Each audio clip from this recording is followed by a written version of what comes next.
Assalamualaikum warahmatullahi wabarakatuh. Selamat berjumpa lagi dengan kelas virtual metode penelitian pendidikan, program studi pendidikan seni pertunjukan, Fakultas Seni Pertunjukan, Institut Seni Indonesia Yogyakarta. Dan saat ini kita sudah sampai pertemuan ke-8. Pertemuan ini apabila sebelumnya kita sudah membahas tentang metode penelitian tindakan kelas. Pada saat ini kita akan membahas metode penelitian percobaan atau eksperimen. Dan pembelajaran pada kali ini adalah Anda mengetahui karakteristik penelitian eksperimen atau percobaan, mengetahui jenis-jenis penelitian eksperimen atau percobaan, mengetahui langkah-langkahnya, dan dapat membuat proposal penelitian.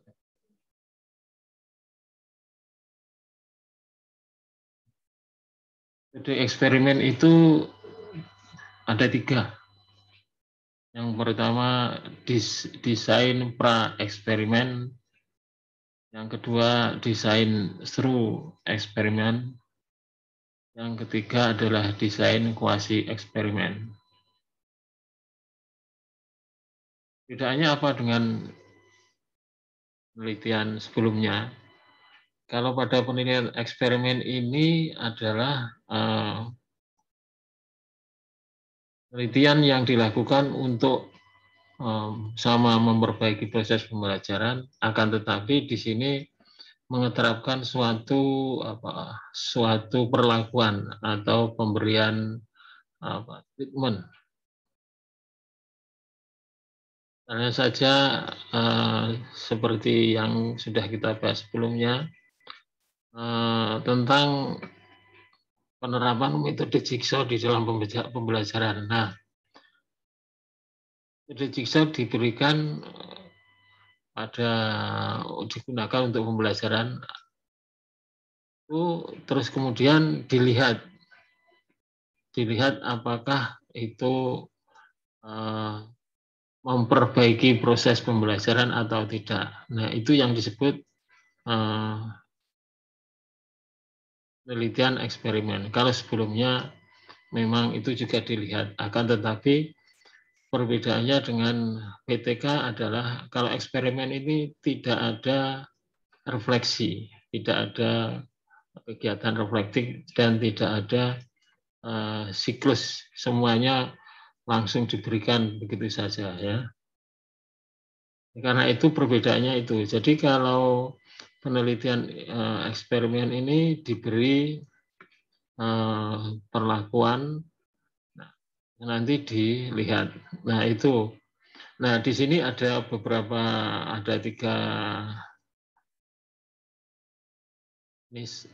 desain ini. Sebetulnya perbedaannya adalah pada bagaimana cara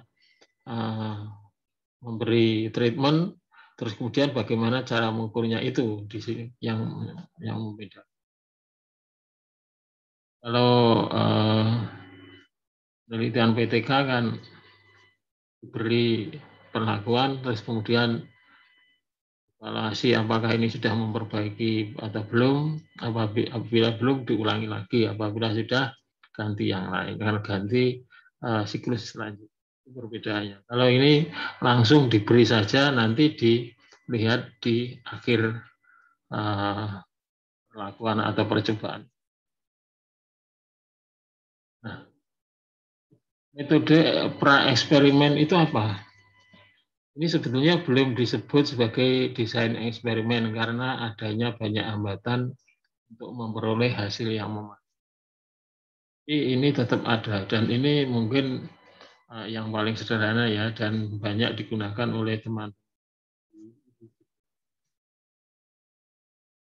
Desain pra-eksperimen ini tidak dianjurkan untuk dilakukan dalam penelitian. Ini maksudnya adalah apabila digunakan untuk penelitian yang dalam arti sudah S2, S3 atau yang penelitian-penelitian yang mempunyai dampak besar.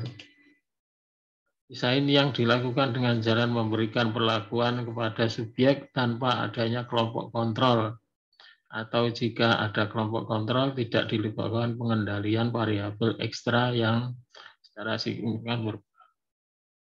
Jadi kalau yang dilakukan teman-teman Anda itu pakai kelompok kontrol tapi menggunakan satu grup ya. Jadi sebelum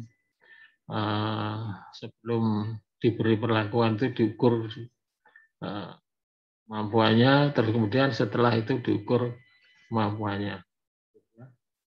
Jadi ini adalah metode penelitian pra-eksperimen. Bentuknya apa? Bentuknya kayak apa? Bentuknya adalah desain perlakuan tunggal. One-shot case study, yaitu sekelompok subjek diberi perlakuan, kemudian dilakukan pengamatan.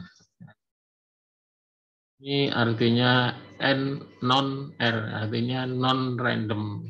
Jadi dipilih ini ya. Di sini dikasih perlakuan, terus di sini. Peneliti tidak menerima informasi mengenai akibat perlakuan. Dapat mengontrol validitas internal. Apakah perlakuan ini memang mempengaruhi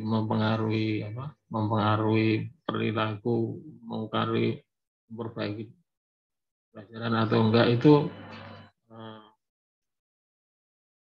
belum terlihat secara jelas. Maksudnya begini, misalnya kita akan memperbaiki proses pembelajaran, terus kemudian kita menerapkan metode jigsaw. Nah, benar metode jigsaw itu mempengaruhi proses pembelajaran itu, padahal selain metode jigsaw itu kan juga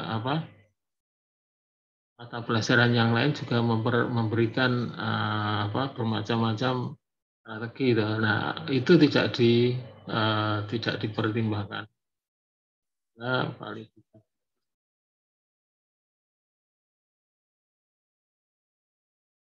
Kedua adalah desain perlakuan ulang, one group, pre dan post test. Ini yang menggunakan satu kelompok subjek serta melakukan pengukuran sebelum dan sesudah.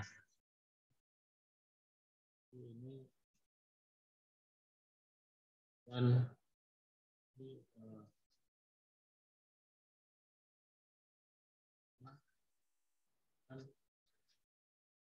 validitas internal masih terancam karena adanya variabel ekstranos yang belum dikendalikan. Yang saya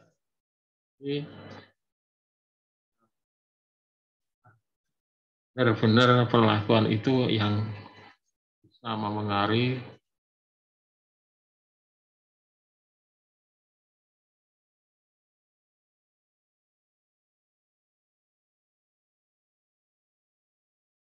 yang selanjutnya adalah desain perlakuan statis, static group comparison ya, menggunakan dua kelompok subjek, yaitu kelompok eksperimen dan kelompok kontrol.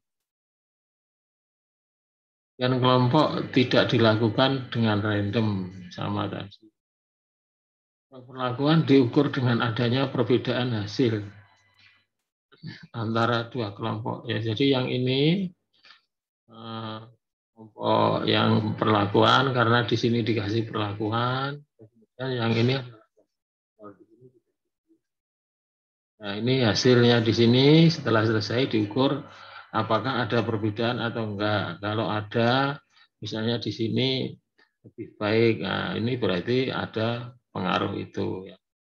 Temuan utama ini adalah kesetaraan, yaitu homogenitas antara dua kelompok tidak diketahui sehingga perubahan yang terjadi pada eksperimen tidak dinilai sesuai.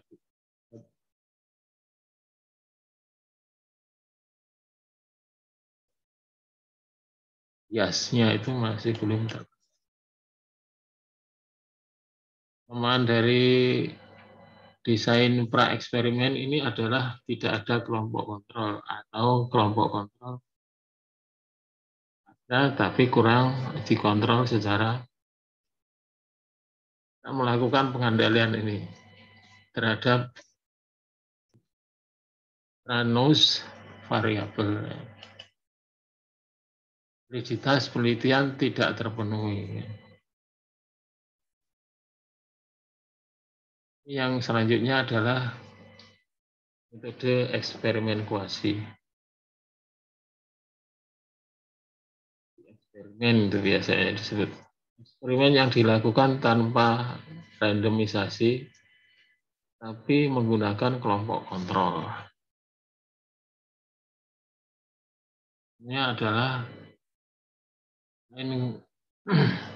eksperimen ulang non-random, desain eksperimen seri, desain eksperimen seri ganda, desain eksperimen clear, dan desain eksperimen kontrol seri.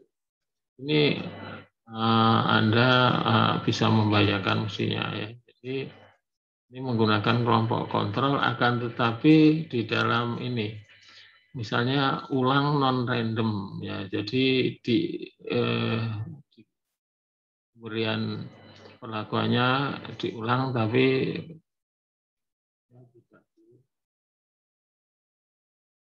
pilih maksudnya. Kalau seri ini adalah cara melakukan pelakuannya.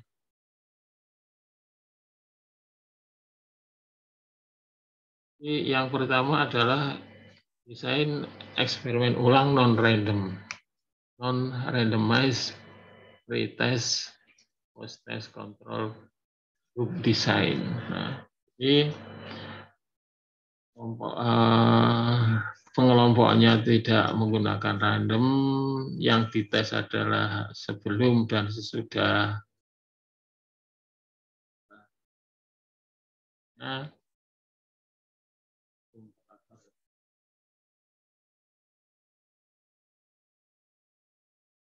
dan eksperimen yang dilakukan dengan pre-test dan post-test dan mempunyai kelompok kontrol dan eksperimen yang ditentukan dengan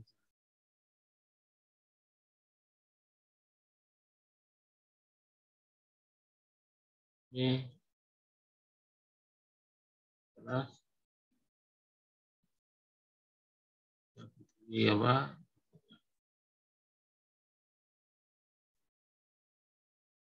Nah, terus kemudian di sini ya apa tadi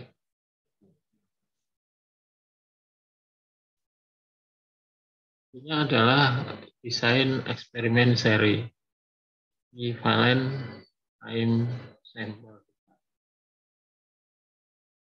Eksperimen yang dilakukan berdasarkan satu atau beberapa seri pengukuran variabel tergantung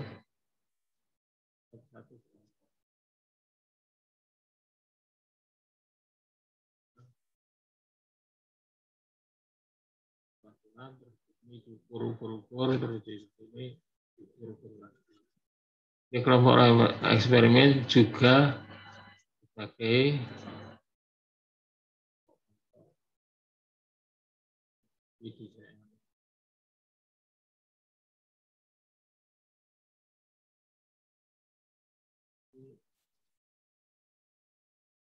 tergantung ya suatu.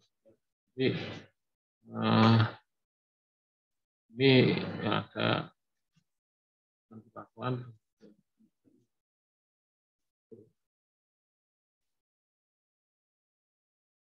Nah, yang selanjutnya adalah desain eksperimen seri ganda.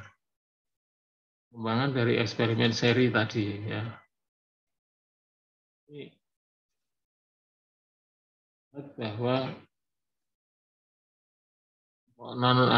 ini non random tapi di sini digunakan apa? Yang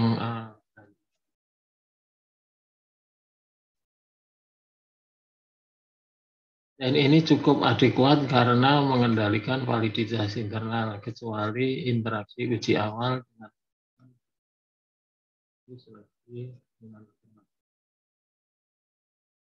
Jadi ini mengendalikan validitas internal kecuali di awal. Jadi di sini kendalikan terus.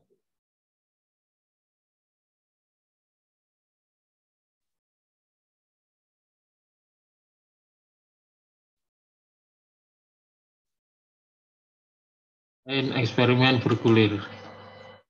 Ini subjek diuji coba pada semua perlakuan, tetapi dalam rangkaian yang berbeda dan hanya melakukan post test. Nah, klasifikasi yaitu kelompok, waktu, dan perlakuan.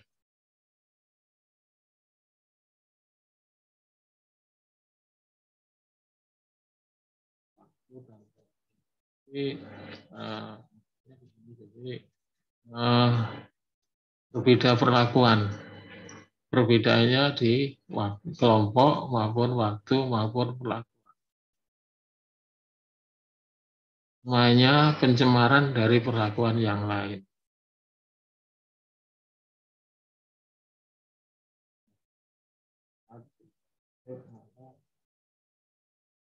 Dikhawatirkan akan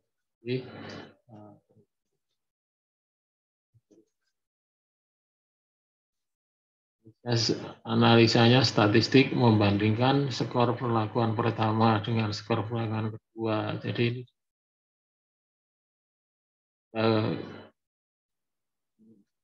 dan keempat pada semua. Ini di pemberiannya perlakuan yang itu diukur pengaruhnya itu tadi.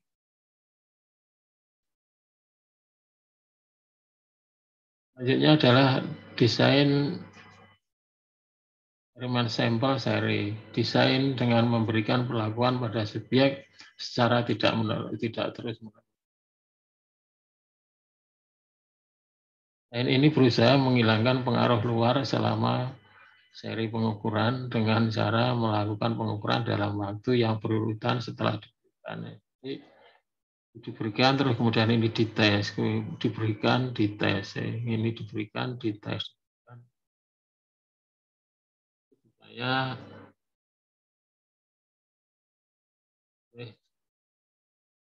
hasilnya itu tidak terpengaruh oleh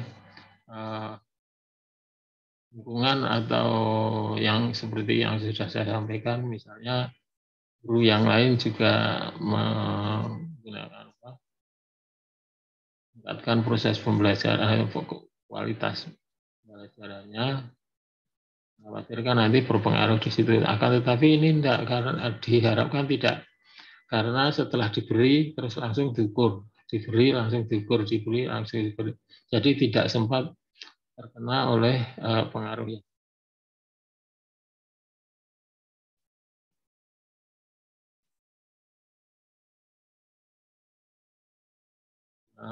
Analisis statistik uji perbedaan min antara 1 dan 3, min 2 dan 4. Jadi yang 1 dan 3, 2 dan 4 ini. Kira-kira perbedaannya, min ini maksudnya untuk mengetahui apakah rata-ratanya itu naik atau enggak itu.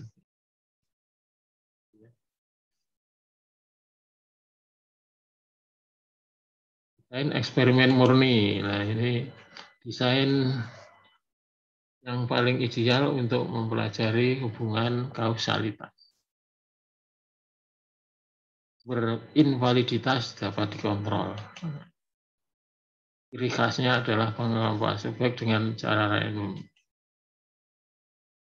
Nah, macam desain eksperimen murni yaitu sederhana, ulang, dan Solomon.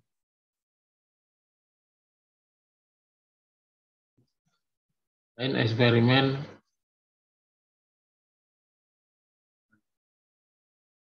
post-test only group one design. Jadi yang diukur hanya post-testnya saja. Bahkan desain experiment yang paling sederhana tetapi cukup kuat. Ya, dibagi dalam kedua kelompok atau lebih secara random. Nah ini, jadi kelompok eksperimen dan nah kalau random itu apa anggotanya kan bisa tidak tahu tidak. Kalau di sampelnya itu secara sistematis pembagian kelompok secara sistematis, oh ini yang kelompok pandai di sini masing-masing kelompok 1, kelompok sedang 5 dan seterusnya itu kan yang disebut sistematis. Tapi kalau random ini asal dipilih aja, asal diambil saja tanpa mempertimbangkan itu.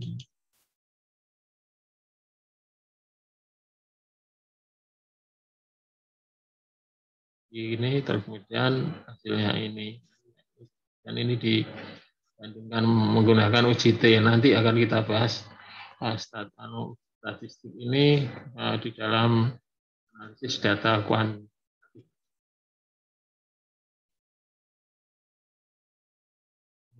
Jadi pre-test, post-test, kontrol.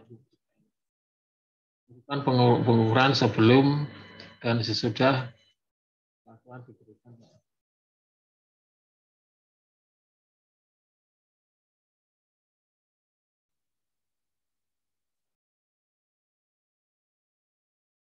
Ini yang diberikan.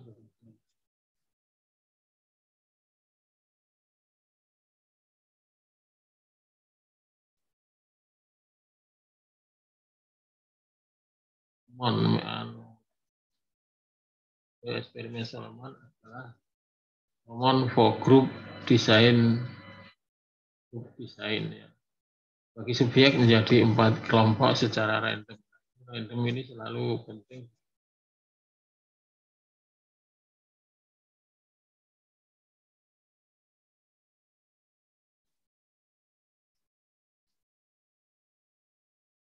Satu dan 2 dilakukan pretest dan kelompok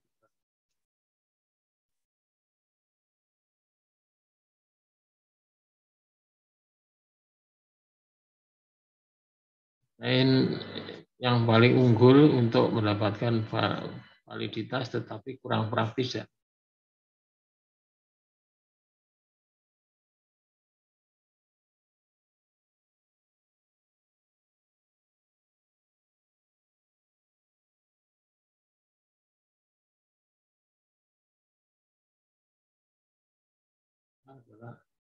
Apa antara ini ya nanti kita.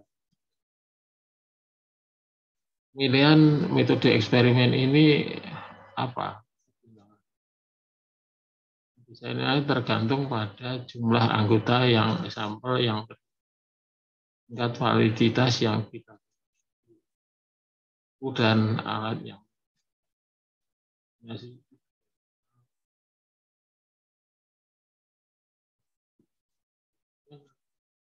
kita di dalam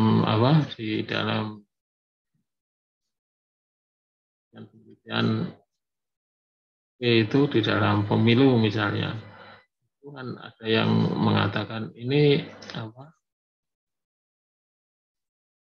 kehandalannya atau validitasnya 90%, ada 95 dan 8 itu yang dimaksud dengan validitasnya yang diharapkan itu seberapa.